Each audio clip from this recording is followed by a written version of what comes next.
Hi everyone, it's Rox again, your king number 7, and today we'll be having a session with the Amos Tara. Our speaker or mentor for today is Miss Cha and Kuya Marsan.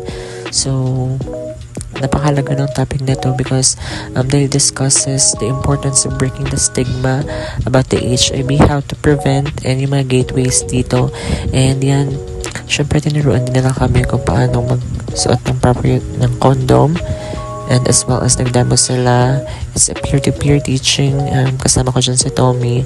It's very important in timely issues right now because ang taas ng kaso ng HIV dito sa Palawan, particularly sa Puerto Princesa. And ayan, napakalagang tututunan natin dahil mas magandang alam natin kung ano yung mga dapat nating iwasan. So, it's very important na naging part ako nito kasi ang dami kong natututunan. And as well as, we've also experienced yung self-testing kit nila. So ayan, medyo nakakatakot lang yung part na parang i-prick mo na using the parang needle para makakuha ng dugo. But luckily with the help of Tommy, nakayanan din natin siya.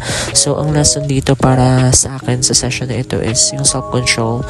So our body, our rules, but we need to be mindful of our limitations as well. So that's all for today, guys. Don't forget to follow the page of Fashionista King and Queen.